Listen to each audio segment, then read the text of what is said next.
anything can be fixed financially, anything. Sometimes it's just within the company, making small tweaks to how you're charging, what you're not charging for, where your money's going, and then laying it out so that they have a plan. Was very humbling because, it's like, oh, I would never get stolen from. No one would never steal from me. I'm really good at what I do, and I trust my spouse. The joy of kids and the oblivious, they literally were my tribe. They were my rock. They were my biggest cheerleaders without knowing it.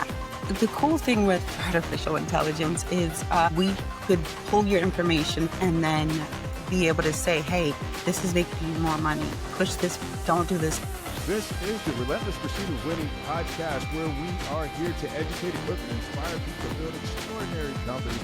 We're so glad you're here. Don't forget to like, subscribe, and hit the bell so you get updates every time we drop a new episode. Now let's get it started. Hey folks, welcome to another episode of the Relentless Pursuit of Winning podcast. My name is Rick Meekin. I'm going to be your host as usual. And in the studio, we have Lillia Sanders. How are you, ma'am? I am fantastic. I'm going to steal your word, Rick. I like it. If you're any less than fantastic, we're going to have that conversation as well. So I'm super great. Yeah. Amazing. I'm so glad you are here. I've been looking forward to this interview. I was saying, before we started, it was just like, when is this interview going to be? Because this is going to be a great show. I'm looking forward to it. So again, thank you so much for being here. Thank you for having me. Absolutely. Folks, if you haven't done it already, I would love it if you'd like, subscribe, hit the bell so you get updates every time we drop a new episode. And without further ado, let's get to it. So Lillia, would you do us the honor of giving us your background, who you are, what you do, and why you do what you do? So my name is Lillia Sanders, and I am a fractional CFO, and I have a bookkeeping company. And it was founded on my own personal experiences. All of us are entrepreneurs. All of us have been made mistakes. We've been taken advantage of. For me, I was embezzled by an ex-spouse, and it really helped me see the value of knowledge, knowing where your money is going and having confidence in that. And it's very intimidating for a lot of people. And so my first business starting up, I had to present a business plan with financials to a secret millionaire, I'll say. Had no idea he had funds, but having that stuff ready so you don't have to get ready is super important. I would recommend for anybody. And so making sure that your financials are in place. And why I do it is because I come from a level of understanding. I've had multiple businesses and I love bringing clarity to people about their finances without the intimidation that a lot of times it brings, especially if it's messy or they're behind or they just don't understand it. They have all this money, but they don't know where it's coming from, where it's going, if they're making. I love bringing an understanding because that's what helped me recover from what I went through. And to me, it's just, I don't know why I'm good at math, but I have, and I enjoy it. It brings me joy. And so if I could bring some kind of clarity to entrepreneurs who work so hard, then I'm doing my job right. Awesome. It's funny. I have this math problem where if I look at numbers, it's kind of like I know what the answer is, Okay. but then I'll get like all befuddled, like trying to figure it out in my head. I I do had to that with like life. learn over time, just like, you just know, dude, come on. So second guessing, it sounds like. Right. Cool. What is the most important thing you want our audience to get out of the show today? The most important thing I want them to get out of it is I want them to equip them with tools of what to look at, what to think about, and what to keep up on top of mind all the time. Every month, every quarter, every year. Key things that they could look at that is may not, I hope, doesn't feel as intimidating, but just to give some relief of the financial aspect of their business so that they can thrive and prevent any kind of insecurity, uncertainty. Wow. That's great. That's great. That's we can dig into that. But when you were telling us a little bit about, who you are and what you do, you kind of glossed over what happened. So what happened? That's a great question, Rick. So I like I said, I had pretty much secret millionaire fund us from his own account to start a home healthcare business. And this was in a different state. I'm right now I'm in Texas, but this was in my early 20s, and I had to give him the numbers. He loved them so much, he referred us to the banker after he gave us money, the starting funds. And yeah, we just started helping people. I was 25, had the funding that I needed to start a business, and we just went at it. I mean, for me, a big takeaway I want people to take is to talk to people who you know, leverage who you know, and things like that. But yeah, we started the home care business, and I feel like we've all heard this saying that money makes you more of who you are. And I was 6 months into the marriage at the time, and we were running the business. Things were going well, but the guy who gave us the money was like, "Hey, all I want you to do is send me your financials every quarter. And if anyone's even with private investors or venture capitalists, anybody, a lot of times they want that kind of insight. For him, it was just to kind of help us. And I was like, sure, no problem. So I've always been good at numbers, was running the books, payroll, taxes, all of that. And I realized money was missing or checks were being written and withdrawals were being made. And it's very, I love sharing my story because a lot of people that you never knew went through that come forward, whether it's personal, like, oh, a spouse took from me, or financially. But for me, it was both. My spouse was taking money and I didn't know where it was going. It wasn't going to us, and using it for things. But for me, it was very, a lot of us, not a lot of us, but as entrepreneurs, we have such pride in what we do, and you hope or anticipate, you try to get ahead of any mistakes or any problems. For me, it was very humbling, I'll say, because it's like, oh, I would never get stolen from. No one would never steal from me, or Right. I'm really good at what I do, like, and I trust my spot, like they wouldn't do that. And for me, it was a reality check of that you don't know even who you're laying next to sometimes. And so, yeah, for me, it was a lot of embezzlement. I ended up going to the banker, I remember, and she was like, the only thing you can do is report him. And I was like, oh, that's my husband. So even being caught in a bind, especially when people work with family or close friends, partners, things like that, a lot of times there's like almost some kind of guilt. And that's why I feel like I really do what I do. I like bringing insight into people to bring the peace of, or the insight of, no out of sight, out of mind. You need to know what's going on in your Yeah. finances all the time.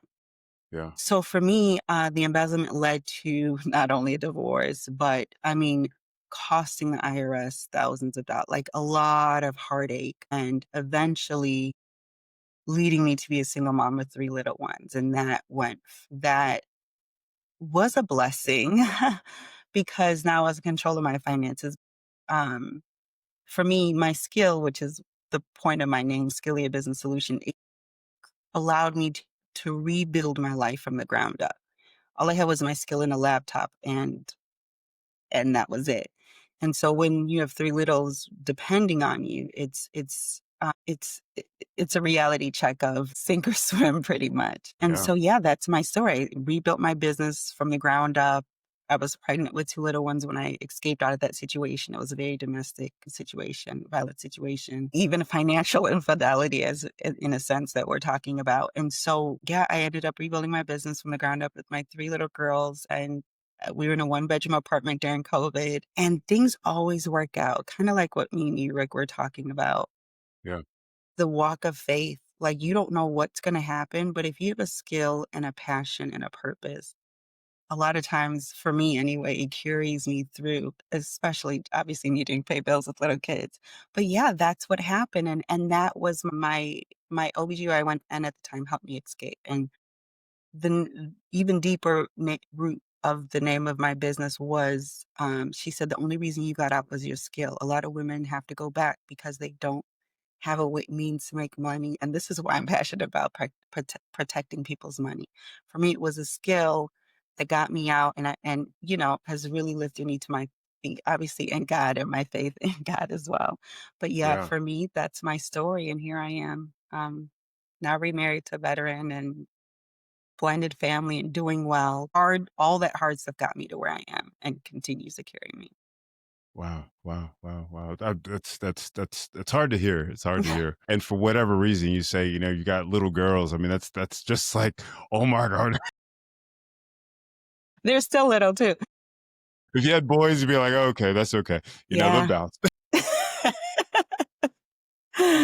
Yeah, Just little kidding, girls. just kidding. It's what one of the things that dawned on me is, it's like if you've grown up in church or whatever, you've got, this faith and you just like, this thing, but when you go through what you experienced, that's a different, to me at least, that's a different level of faith. I remember I went through a period and it was awful. God is just like, hey, we're going to do we're going to do some faith reps in the gym, and I'm just like, I don't want to. Right? Trust me, I didn't want to either. So how did you go from kind of that theoretical faith, if I can say that, to that active faith that you're becoming the quote unquote professional, if you will. You know what? That's a great question. Like you said, growing up in the church, it was like, I can't get a divorce and I can't do this. And I sure enough don't want to be a single mom, not with three, like, no, Yeah. no, no, no. But initially, it was God loving me out of that situation. Everything I knew doctrine wise contradicted the love of God. And so I knew that's a good question because I'm starting to feel just the terror, but faith of knowing a God that wasn't, that literally is love and not doctrine, if that makes sense. Hmm.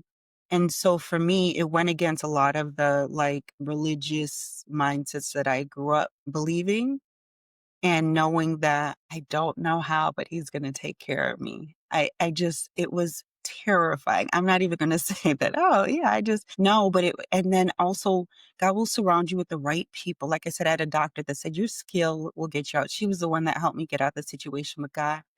Um, kept proving himself in the most impossible. I had no car, like, literally no transportation, nowhere to live, homeless, like, nothing.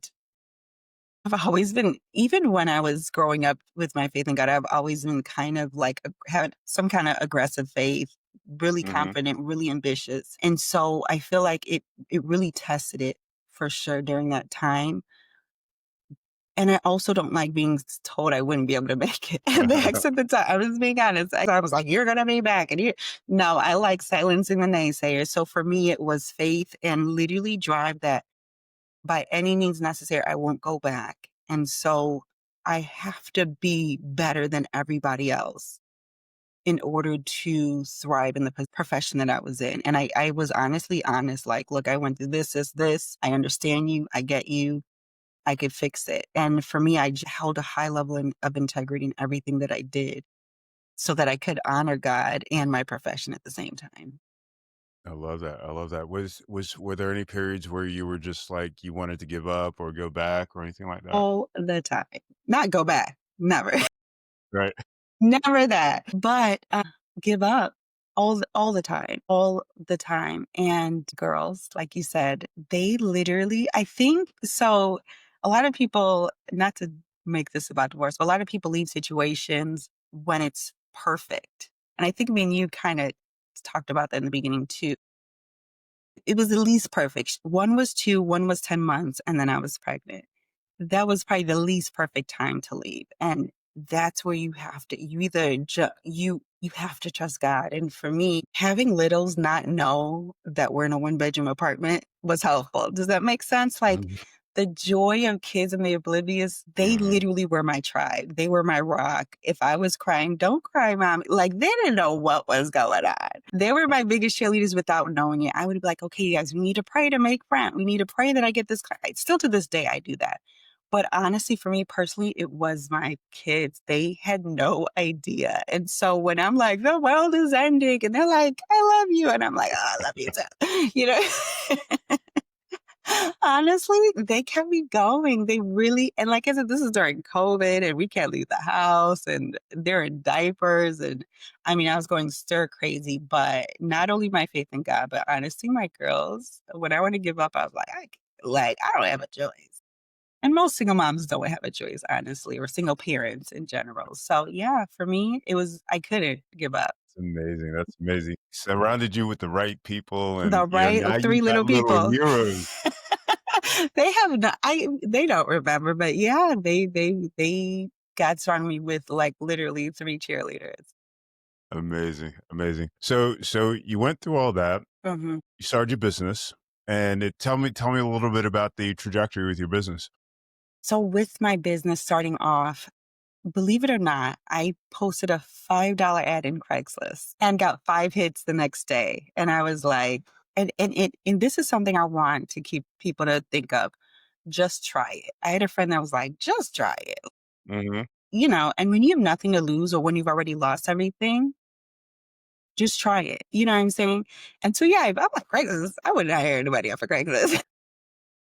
5 5 ads, and I was actually doing it while still in the situation I was in. I started doing bookkeeping, and it became increasingly harder because he would take all the money or spend all the money.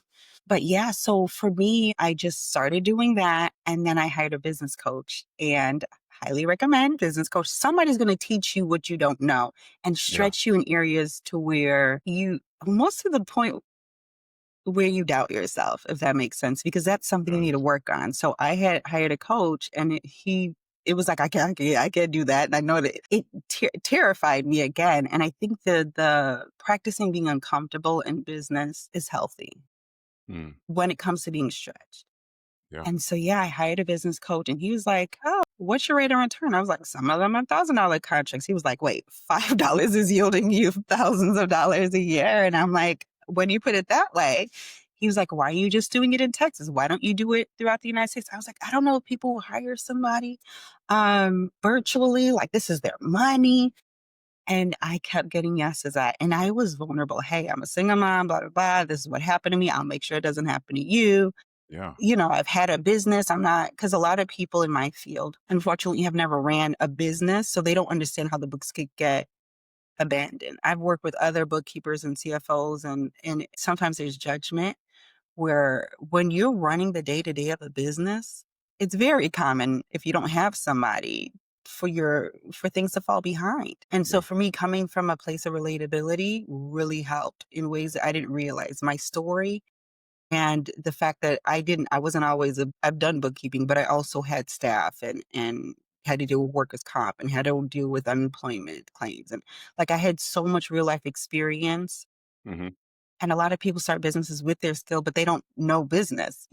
Yeah. And so for me, yeah, coming to them with relatability, people are like, yeah, I want you, not that person. And yeah, it just started to grow. I Mhm. had I had one call from Shark Tank, somebody off of Shark Tank, and I Googled him. I was like, this is really, I mean, crazy. But yeah, doors just started to open. And I think when you're walking in your like anointing or your talent, Yeah. and you show up with fire. Like I said, I had nothing to lose. I had to win. And so for me, I just started advertising. I looked up the wealthiest place zip codes in Craigslist and I put them in California. And yeah, I just started getting clients all throughout the US. Like, yes, I trust you. I want to partner with you. And that developed into, hey, I want to sell my business. So then I needed the CFO side. Hey, can you meet with these investors? Can you help me get this loan? I want to expand. And so advisory, thanks to my business coach, he was like, that's not bookkeeping. That's CFO work. Mhm. You need to charge Different work. accordingly. And that's another thing too. People need to be aware of when to acknowledge when they've outgrown certain skills or they've strengthened a skill to the point or people are leveraging them in ways that they need to be billing accordingly for. So I was gonna that's ask about that. Are mhm, there things that perhaps you started with that you like as a company? Like I know that you're still doing bookkeeping, but are there mhm, things as a company that you found that you needed to move away from? And yeah. how did you manage that? Yes. So for my business personally, when it comes to the bookkeeping side, there's payroll, there's can you pay my bills, things like that. For me, I wanted freedom. I didn't want to be tied to a payroll date and deadlines like that. And I don't mind the payroll taxes and things like that. But for me, I think the more you grow and when you want to build your life around your business versus or you don't want to build your life around your business. You want to build your business around your life. For me, Right. I was like, I want to travel. I want to do all this fun stuff with my girls. I want to live. I'd been in a very caged situation. Then it was like, okay, what in my business is preventing me from being able to take a trip or sleep in or take a day off? And for me, it was okay. for me personally, it was like, okay, payroll, I would either need to outsource it, which is always an option, or I would have to not provide those services. And so for me, anything requiring billing or payroll, I'll either have to outsource if it's worth it for the client, or I just won't provide it. And so I had clients that depended on me a lot for that. And I was like, this is not giving me the freedom that I want. And so, yeah, I had to pivot. And how I did it was, and in the Pumpkin Planet talks about that too, just saying, hey, I no longer provide these services. I mean, that's all it was. Like, our company is no longer providing this. Another thing, inventory, that's not my strong suit. I say that's not my ministry. Businesses who I'm more service based. And so for me, I had to pivot. Hey, these are the clientels, the clients that I serve, and these are the ones that I don't. And so for Yeah. me, those were like the strategies that I use in order to, kind of pivot my business. Right. Right. Right. Right. Raising prices is also good to Tell let me about go. that. Well, for me, and we kind of talked about that, I was in such a survival mode that I would take any client at any cost, price. Mm, And like I said, mhm. sometimes you outgrow clients. And so for me, it was a matter of shedding, like you said, you've experienced shedding clients through adjusting my price. And that, like I said, puts me in the room of people who are comfortable paying it Yeah. and see the value in that price point versus, wait, I was getting next to nothing. I was getting really great service for paying next to nothing for a surviving single mom. That's not me anymore. Even Right. when I shifted my prices before getting remarried and everything. But for me, I feel like we always have to reevaluate who we are in business and then charge accordingly as we grow. One of the things I've spoken to people about that take that particular approach is, kind of the guilt, that's associated with that. Yes. Talk to me about I still think about those clients like, "Oh, that. what are they doing?" One thing I wanted, because I was in such a bad situation, I was like, "I need to like my clients." And so a lot of the people, I felt guilty letting go, but they didn't feel guilty about paying me less than what I was worth. And so that's the flip side of it. Mm, It's like they knew they were getting a steal. They knew what my value were, and they were writing those small checks, like laughing all the way. Does that make mm, sense? And so it it's like does. I felt guilty, but the reality was my skill has grown, and I'm providing way more than what I'm charging you for. And you could say yes, or you could say no. And that's kind of where it's like making sure it's not personal, it's business. I mean, at the end of the day, if you're providing more and you have more insight in your skill set or your business is changing, it's business. Yeah. Yeah. Yeah. Yeah. Absolutely. Early on, when you were talking about, working with companies and helping them, I'm going to use the phrase, just have a better understanding of their finances and where they are. Can you go into that a little bit? And Sure. So, from a perspective of, what you're seeing and then how you're helping them to kind of get into a better place? okay. No, those are great questions. So a lot of things that I see is things not being in the right buckets. And so a lot of times I look at the reports and they're like, wait, what is this miscellaneous? And it's all kinds of stuff. Rule number one, never have a miscellaneous budget, please. Just put it in a category.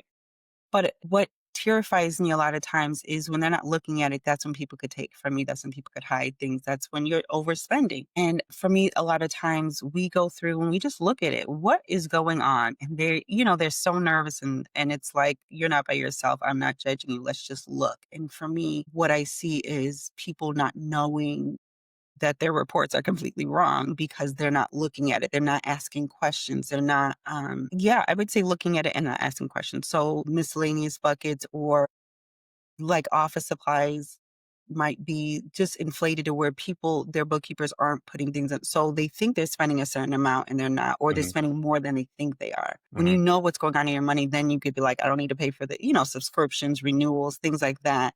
Then Hmm. you could cut costs a lot in a lot of different places once you look at it. And so for me, the mistake I see when I sit down with people for our initial consult is they don't know what's going on. And so the light bulb is going out as we're looking through everything line by line. And it's like, I haven't used that service in, 5 years or I had no idea my bookkeeper wasn't doing it wasn't really doing their job. They just don't know, and a lot of times you don't know what you don't know. So for me, a lot of time the first thing I always find is always is mistakes. I don't think Yeah. I've ever done a consult where there wasn't mistakes either in how the categories are worded, how their business is set up, their chart of accounts, which is income, cost of goods sold, and all the categories. Sometimes I've seen taxes. I had a lady once put taxes, was like basically paying double taxes. She had it as like she was setting it aside and the system was paying her sales taxes. She had like but then she was also like sending in like it was a mess. And people don't know. A lot of people, like I said, they have a skill, but they don't have an accounting skill. They just have a skill. And so they hire somebody hoping it's right. Right. I found in one instance, in a span of 3 years, almost $300,000 worth of unpaid invoices. And what happened was, he was using QuickBooks, and they were running. This is a multi-million dollar company. That's how that happens. But they were running these invoices. QuickBooks was marking it as paid, but there's this one check mark in QuickBooks that you have to say, I have authorization to withdraw the funds. That wasn't being checked, and therefore, Oh, yeah, it was showing as paid, and this is where like really detailed auditing helps, but it was showing as paid, but it wasn't getting withdrawn from their account. So it was showing revenue that wasn't there. They're paying taxes on it. Now they've got to redo all of their taxes and, make amendment adjustments and all of that. I've seen payroll mistakes where they're paying down loans, or let's say like employee advances. mhm. Another example, employee advances are being taken out, and this huge payroll company was taking it out and then depositing it back in. And like you don't know it's happening, but I mean, people lose thousands of dollars by not if they don't have service a really high level accounting company that looks out for that stuff, or that catches it. Yeah. Like, wait, something isn't right here. What's going on? But you have to participate. It's not always on the bookkeeper. If you're not giving them the information you need, like the $300,000 one, he, I didn't have the information. This was a ongoing client where some leadership shifts were happening. Yeah. And so it's like, okay, now that we have the information, you have not collected any of these checks. And so, there's always some kind of mistake. Payroll, taxes, how things are being paid, things being double paid, money not being collected. Like there's not always mistakes, but a lot of times if you're not paying attention, I mean, that money is not going in your pocket, or to your staff, or bonuses. You should be giving yourself a bonus. All of that kind of stuff is important. So that's the first thing I look at. I look at what's going on with them, because a lot of times it stands out to them. Once they finally sit down, they're like, "Wait, what is that?" And I'm like, "Let's Mhm. look at it." Mhm. But they Yeah. need to sit with a professional because they need to be able to fix it as well. Yeah, I was gonna ask that next. I think the other part of that though is, sometimes, and you can correct me here if I'm wrong, but sometimes it feels like people don't know, or companies don't know how much to invest in certain activities, be that marketing or sales or product Correct. development or Yeah. whatever. How do you work with folks? How do you help folks kind of normalize what that should look like? I mean, I feel like that it really just depends on the company and what their goals are Mhm. as far as cost allocation. But a lot of times when they sit with me for CFO consultations, I need to do X, Y, and Z. Can you show me where the money is? Or I want to sell by this year. Can you show Yeah. me if I'm profitable? All of that kind of stuff comes into play. And then the next step usually is when they know where they need to go, we find the money to get them there. Well, what is your marketing budget? What do you think? What do you want it to be? Like, let's get it to 10% or 15% or whatever, so that we could bring in more sales. Are you hiring somebody? Kind of like my business coach did for me, like put more into marketing. He was always never stop marketing. He said, put more into it and put it in more places. Yeah. And if people say they don't have the money, that's where we have to sit down and find it. Well, do you know what's going on with, your books, even payroll and paying contractors? A lot of times that's a question people have that I've had clients say, am I paying them? How much of my budget is going towards payroll and payroll taxes, which can be really expensive. And so looking at that stuff and compared to other expenses and just really trying to keep it low. Mhm. I really recommend the profit first method, where you just have a certain percentage going towards certain things so that you're mindful. And as your business changes, you know how to adjust based on percentages versus I just pay, just blindly, pay, allocating certain things. Like you should know what your budget is every month or what percentage of your income each month can go towards operating expenses. And then you can make decisions. Okay, these three people need to be part-time this month until we recoup these funds. So that I think is probably the forefront. What percentage is going towards your operating costs every month. And then you could see, okay, how much of that can go towards marketing, can go towards sales? Is most of it going towards payroll? That kind of thing. I hope that wasn't over your head. No, not at Yeah, all, okay. not at all, not at all, not at all. I think what was going through my mind was just, as a CFO, are you looking at, like, helping them to create, like, sales targets so they know how much they need to pursue and, creating KPIs, like, for, whatever time frame? Well, the KPIs on my end is usually if there's just not enough income coming in, then yes, the sales, we have to look at the sales. For me, I've done that. I had a lady, company reorganizing company. And for me, yeah, looking at sales, but also sometimes there's ways where you could transfer some of these fees to your staff, or I'm sorry, to your clients, customers and things like that. So sometimes it's a matter of, are you charging enough? And in my role, it's, are you charging enough? And are you like paying all the merchandise fees, or are they covering the contract fees or the labor or the costs or the supplies? Are you covering that? Can you pass it on to them so that your profit margin is higher? And so that's ways where KPIs would come in, because how much does our income need to be in order to get you where you need to go? Can we do something now without having to adjust? A lot of times it's just finding the money in the expenses, because now the income goes up once the expenses goes down. But a lot of times they come with the goals, or we kind of just talk it out. Mhm. And then, yeah, we put together plans on how to do it within their own income, or just a lot of times it's small tweaks.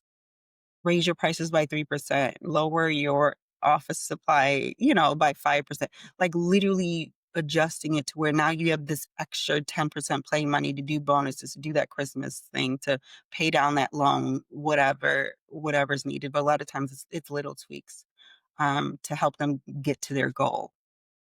How involved are you with the strategic planning process? If they're looking out, 3 to 5 years, and trying to figure out where the company can go and where the opportunities are and that sort of thing. That's a big part of what I do on the CFO level. So a lot of times these people are trying to sell, scale, or get money.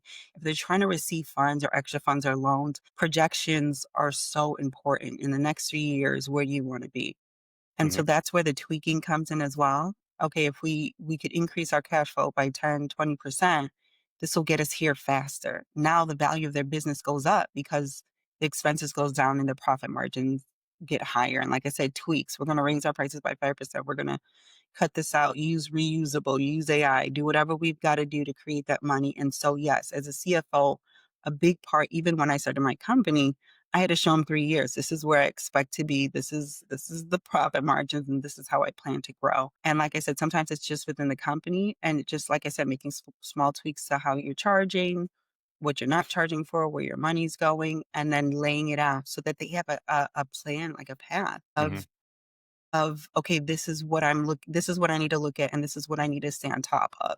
'Cause what doesn't get measured gets missed. And so we don't want to miss things. We want to stay on top of it. And that's where CFO will bring that, balance of, hey, you're hitting your markets, you're exceeding your targets. And so in 5 years, you could be here. A lot of times I believe, even when we talk about faith and stuff, if you have a plan, a lot of times, and you're diligent, a lot of times it happens sooner than you think because you're being consistent and diligent with money. I feel like God honors that. Wow, wow, I like that. I think the other thing that's coming to mind. I mean, I'm just a systems and strategy sort of person. Okay. How I go into companies sometimes, and I see what looks like inefficiencies in their financial management. How do you get involved in that? And perhaps if you can generalize it, what does a healthy financial system look like? Can you expound on what you notice? You said you go in and you see financial. So can you be more specific about like what you notice, and then I could probably answer it. For sure, for sure. So, I mean, at the very least, we don't necessarily know, for example, how much we're spending to get a new client. We're not looking at our marketing and perhaps, return on investment with our marketing. We're looking at our product and we're looking at just the product itself and not necessarily like all of the Okay. components around that product, that are costs. We're Yeah, not yeah. looking at it from a cost accounting perspective. Mhm. Oh, and your question was, is What is a I guess what does a healthy financial system look oh, okay. like? Yeah, sorry, I forgot about that. There's so many systems out there, and I use some of them too that track all of that. Like you said, basically ROIs, the return on investments, on the revenue turnaround, like you said, the inventory, that kind of thing. And so with AI, there's so many different tools that can help track that kind of stuff. And then on the CFO side, a big thing I feel like with even with what you're talking about is billing. Sometimes if I have 60-day billing, 30-day, 90-day, like how soon are you getting your money? Can you automate this stuff to where you're collecting your funds so you're not waiting? Because in my field, the cash flow runway, a lot of times, especially working with attorneys and healthcare providers, is they're waiting on the insurance. They're waiting on different things.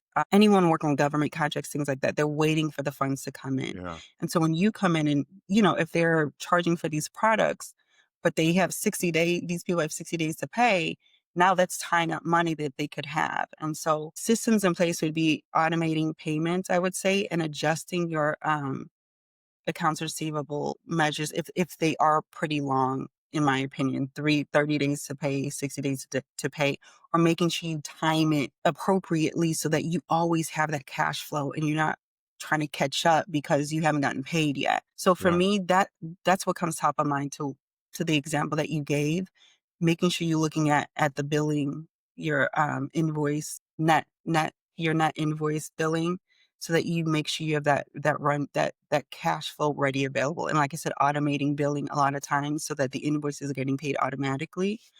A lot of times that will free up cash. That's probably something I see a lot with the example that you gave.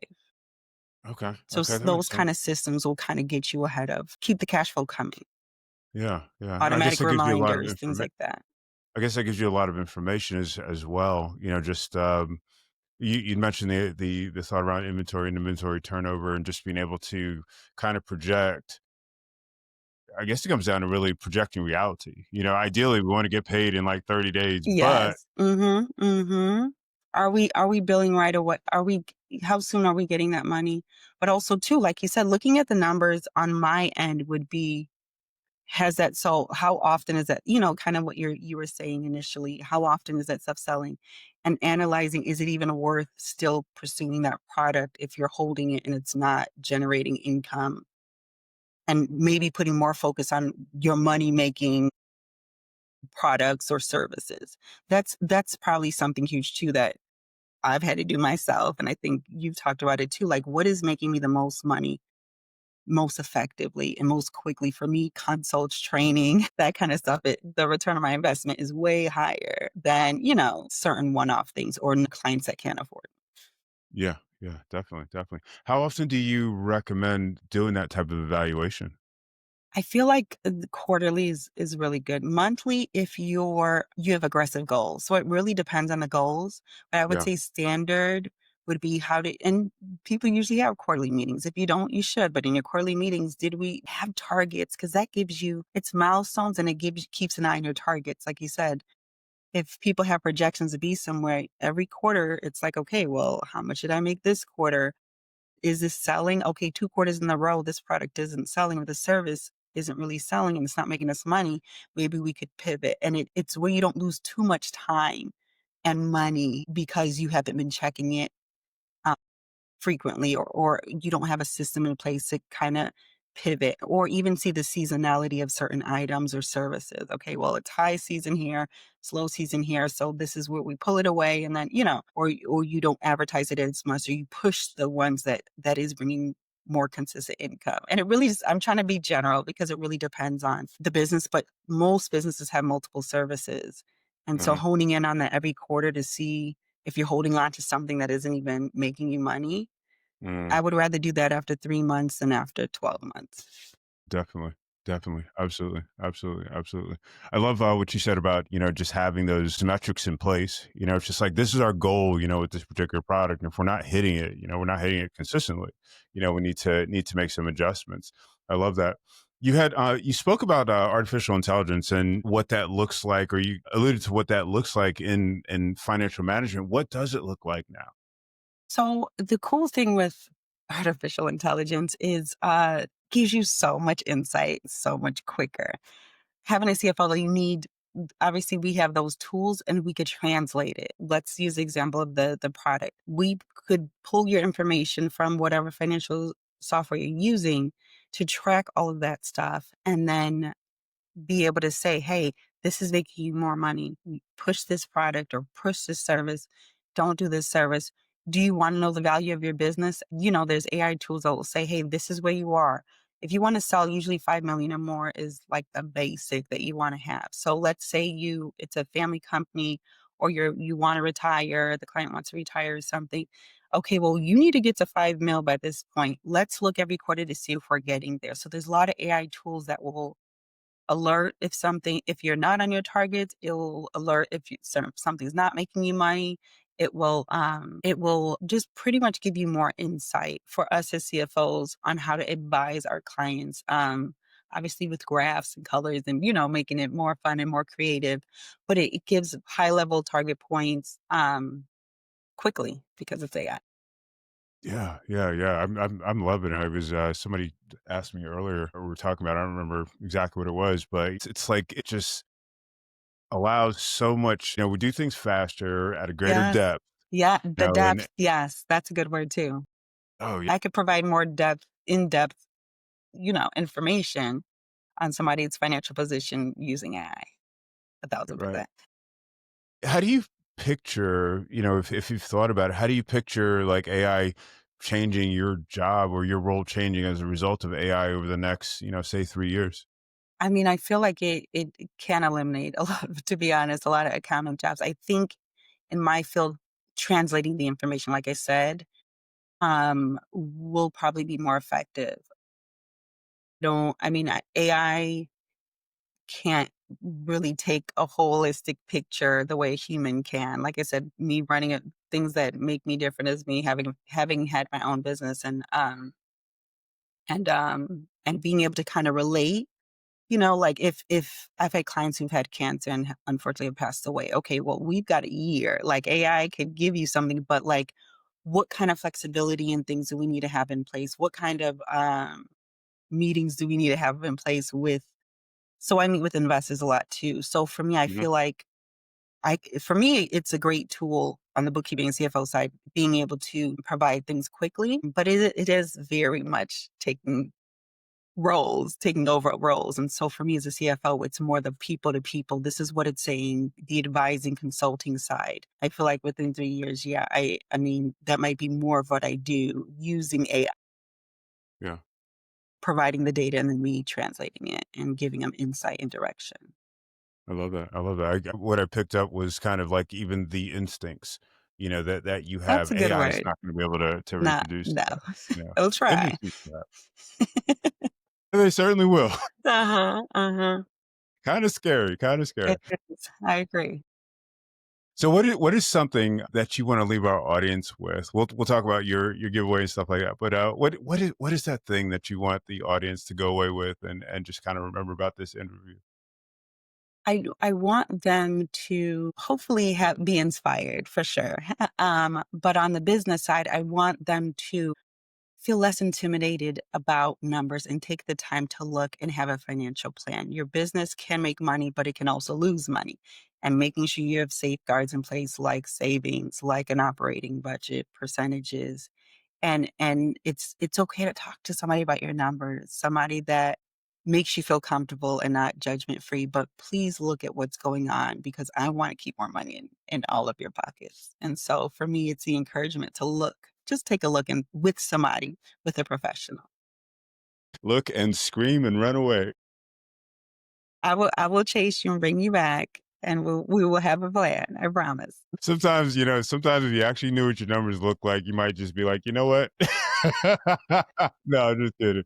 I mean, I'm I've just kidding. seen both sides, but I'm here to bring hope. That's the other thing too. Like, it's such an easy thing to ignore. It just is. And so for somebody who loves to look at it like me, it's like, it's not personal to me, but it's still like, hey, this could be fixed. Know that anything can be fixed financially, anything. So Yeah. don't be I think discouraged.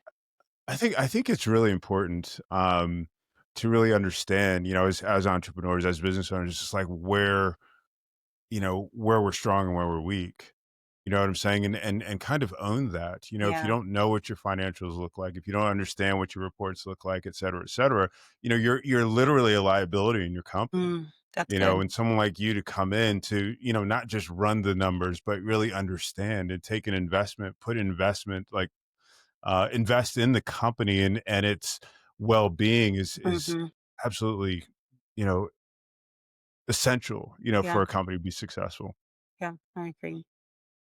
You've got a couple of giveaways we talked about. Do you want to share those with your audience, with our audience? Yes. So the first thing is a downloadable PDF, kind of like a playbook of high level things, 5 things that you should look at to protect your profits. And so I hit on some of that stuff now, but if you want a reference piece, make sure to go to my website or check the show notes and download the profit protection plan. My biggest thing is keeping more money in your pocket and making sure you can live the life that you really want to financially within your business. The second thing is that I'm offering a 30-minute financial report analysis, which basically is, like I said, we will look at your numbers and we'll talk about it. Like, no judgment. We'll just look at everything. So you could book a 30-minute call with me and we will look through everything and you will leave with definitely some insight about your finances, a plan, and then hopefully some hope. But yeah, you will in the 30 minutes we'll look at everything, give you some insight, always actionable items, and then yeah, we can keep it going every quarter if you want to, but you'll leave with some goals and some insight into what's going on in your business Wow, that's financially. wonderful. That's wonderful. That's wonderful. And like you said, we'll put those in the show notes, put the links in the show notes so people can reach out to you and take advantage of that. I think it's a wonderful offering. I love your positioning, just taking away some of that financial anxiety. That's just so critical. Free. I keep thinking about where we are, in the economy right now. Hmm. Just so many conversations I'm having with folks that Mm, we're just anxious about it. mm, It's like with all of the changes, we have to make adjustments in the way that we run our companies and oh my goodness, it's so I mean you're a breath of fresh air. Thank you, Rick. I appreciate that. Absolutely, absolutely. Thank you so much for being on the show and thank you so much for sharing everything that you've shared. Thank you. Hey folks, thank you so much for watching or listening to another episode of the Relentless Pursuit of Winning podcast. Keep winning.